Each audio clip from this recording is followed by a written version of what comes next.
নমস্কার বন্ধুরা, তিয়াসাস রেসিপিতে সকলকে স্বাগত জানাই।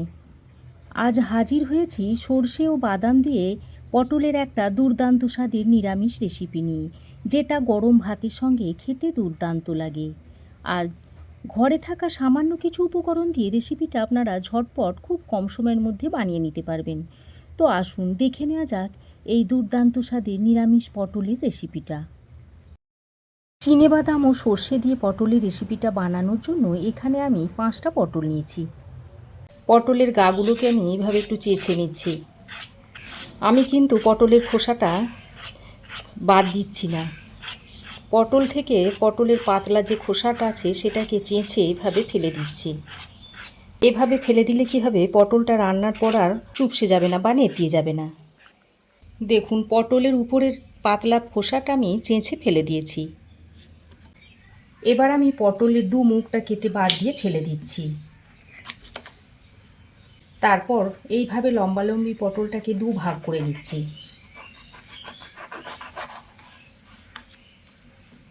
তারপর পটলটাকে এইভাবে আবারও একটা করে টুকরো করে নিচ্ছি। অর্থাৎ একটা পটলকে মোট 4টে টুকরো করে নিয়েছি। তবে আপনারা চাইলে পটলটাকে মাঝ বরাবর কেটে দু টুকরো করে নিতে পারেন। আমি আমার ইচ্ছা মতো করে নিয়েছি, তবে আপনারাও আপনাদের ইচ্ছা মতো করে নেবেন। দেখুন, সমস্ত পটলকে এইভাবে গা চেঁচে কেটে নিতে হবে।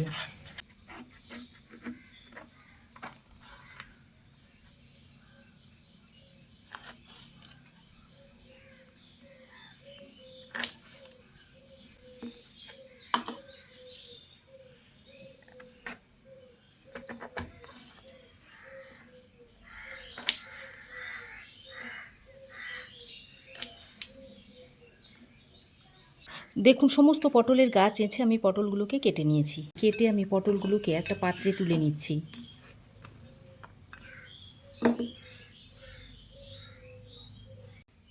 এবার আমি একটা বাটির মধ্যে নিয়ে নিচ্ছি 1 চামচ হলুদ সর্ষে।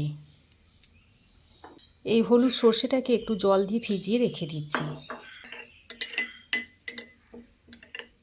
এদিকে আমি একটা কড়াই গরম করে দিয়ে দিচ্ছি 1 মুঠো মতো চিনেবাদাম।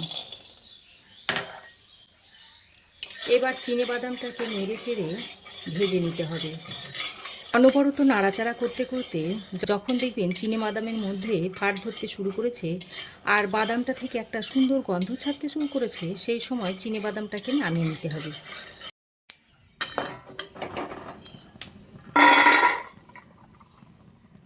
চিনেবাদাম ভেজে নামিয়ে নেওয়ার পর ওই কড়াইয়ের মধ্যে দিয়ে দিচ্ছি 3 টেবিল চামচ মতো সর্ষের তেল। তেল ভালোভাবে গরম হয়ে এলে এবার এর মধ্যে কেটে ধুয়ে রাখা পটলগুলো দিয়ে দিচ্ছি। এবার পটলের মধ্যে অল্প পরিমাণে নুন দিয়ে পটলগুলোকে ভেজে নেব। তবে আমি এখানে হলুদ দেব না, হলুদ ছাড়াই পটলগুলোকে ভেজে নেব। এমনিতেই পটল ভাজতে গেলে তেলটা দেখবেন কালো হয়ে যায়, তার উপর যদি হলুদ দেওয়া হয় তাহলে আরও কালো হয়ে যাবে। তাই আমি শুধু নুন দিয়েই পটলটাকে ভেজে নিচ্ছি। এদিকে পটল ভাজা হতে হতে বাদামগুলো দেখুন ঠান্ডা হয়ে গেছে। এবার আমি হাতের সাহায্যে বাদামের খোসাগুলোকে ছাড়িয়ে নিচ্ছি। এইভাবে হাতের সাহায্যে চাপ দিলেই খোসাগুলো বেরিয়ে চলে আসবে। বাদামের খোসাগুলোকে ছাড়িয়ে নিয়েছি। তারপর এবার এর মধ্যে একটু ফুঁক দিলে কিংবা হাওয়া দিলে খোসাটা উড়ে চলে যাবে। এখন আমি একটা মিক্সিং জারের মধ্যে ভিজিয়ে রাখা সর্ষেটা দিয়ে দিচ্ছি।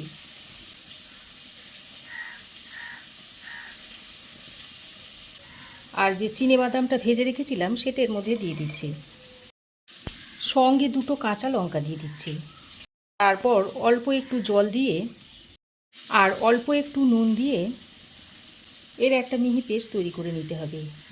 যেহেতু সর্ষে দেওয়া আছে তাই নুনটা দিলে তেতো হবার ভয়টা থাকবে না। এরকম একটা মিহি পেস্ট তৈরি করে নিয়েছি। এদিকে দেখুন পটল ভালোভাবে ভাজা হয়ে গেছে। এবার পটলগুলোকে তুলে নিচ্ছি।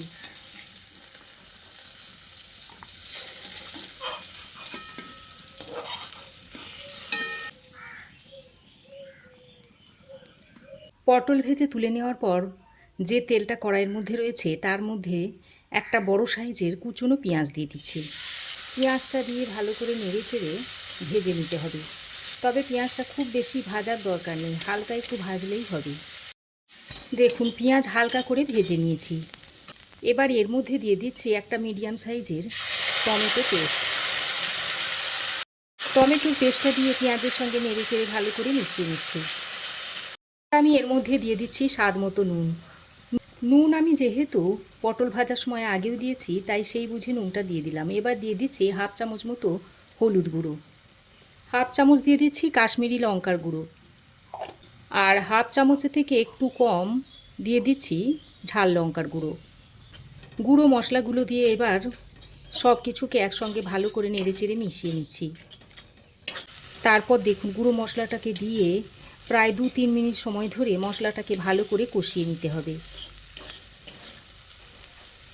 দেখুন প্রায় 2-3 মিনিট সময় ধরে মশলাটাকে ভালো করে কষিয়ে নেওয়ার পর আমি যে সর্ষে ও বাদামটা বেটে রেখেছিলাম সেটা এর মধ্যে দিয়ে দিচ্ছি। সর্ষে ও বাদাম বাটাটা দিয়ে মশলার সঙ্গে আবারও ভালো করে নেড়ে চেড়ে মিশিয়ে নিচ্ছি। আর দেখুন দেওয়ার সঙ্গে সঙ্গে মশলাটা কতটা ঘন হয়ে এসেছে, আর নিচে দেখুন লেগেও যাচ্ছে। যেহেতু এর মধ্যে বাদাম বাটা আছে তাই এইভাবে লেগে যাচ্ছে। আর এই সময়তে অনবরত নেড়ে চেড়ে মশলাটাকে কষিয়ে নিতে হবে। বাদাম বাটাটা দেওয়ার সঙ্গে সঙ্গে এর গন্ধটা খুব সুন্দর এসেছে।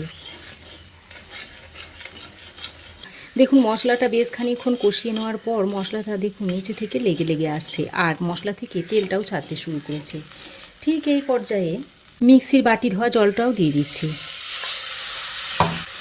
তারপর নেড়ে চেড়ে ভালো করে মিশিয়ে নিচ্ছি। এবার মশলাটাকে আরও 3-4 মিনিট সময় ধরে ভালো করে কষিয়ে নিতে হবে। মশলা যত বেশি ভালো করে কষাবেন তরকারির স্বাদ কিন্তু ততই বাড়বে। তো বন্ধুরা, আমার এই আজকের রেসিপি যদি আপনাদের ভালো লেগে থাকে তো একটা লাইক করবেন, আর বন্ধুদের মধ্যে বেশি বেশি শেয়ার করার চেষ্টা করবেন। আর আমার চ্যানেলে যারা নতুন আছেন চ্যানেলটাকে সাবস্ক্রাইব করে পাশে থাকার অনুরোধ রইল। যদি ফেসবুক থেকে দেখে থাকেন তো পেজটাকে ফলো করার অনুরোধ রইল।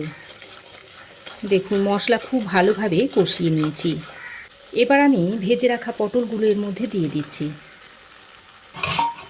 ভাজা পটলগুলো দিয়ে মশলার সঙ্গে আরও একবার ভালো করে নেড়ে চেড়ে মিশিয়ে নিতে হবে। পটলগুলো দিয়েও আরও 2-3 মিনিট ভালো করে মশলার সঙ্গে কষিয়ে নিতে হবে। পটলটা দিয়ে মশলার সঙ্গে আরও কিছুক্ষণ ভালো করে কষিয়ে নিয়েছি। এবার আমি এর মধ্যে পরিমাণ মতো জল দিয়ে দিচ্ছি। তবে খুব বেশি জল আমি এখানে দেব না, যেহেতু তরকারিটা একটু মাখো মাখো হবে, তাই খুব বেশি জল দেওয়ার দরকার নেই।